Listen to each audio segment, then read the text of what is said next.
Ayan, nagprito ako ng banana, spring rolls banana ba to? Nagtatry lang ako.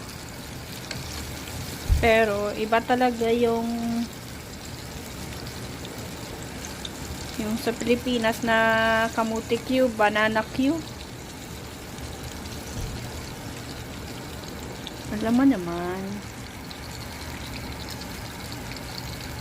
pag nasa abroad ka, try lang to. Hindi ko man ma-perfect, pero may kakainin akong kahit paano sa dami ng sugar nito. Ay nako.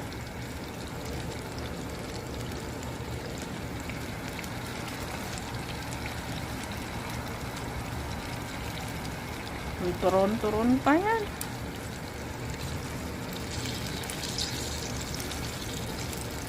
Dura na ni karon. Itom na ni karon. Nakamiss ang kamuti Q, no? Sa Pilipinas. Ay, lalo na sa Miagao. Ay.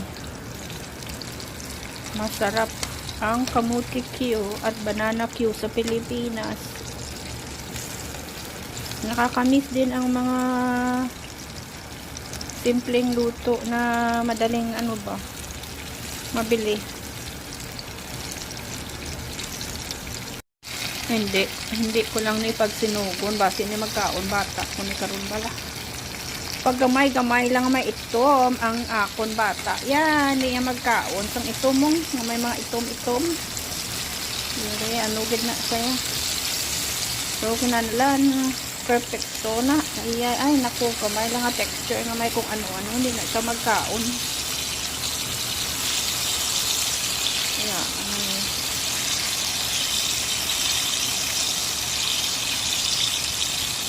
Yeah, nakaluto gid man ako kay damo saging ko. Hindi nga plantain nga saging ha. Ano lang niya, ginakaon nga saging.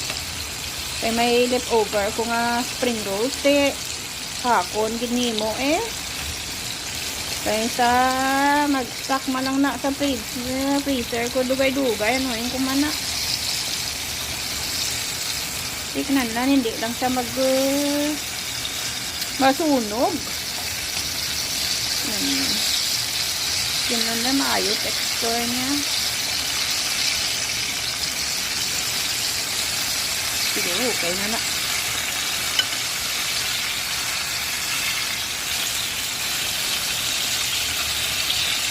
Wag lang anong par alam ko kayo na. Nagsyagit ang par alam ko kayo na.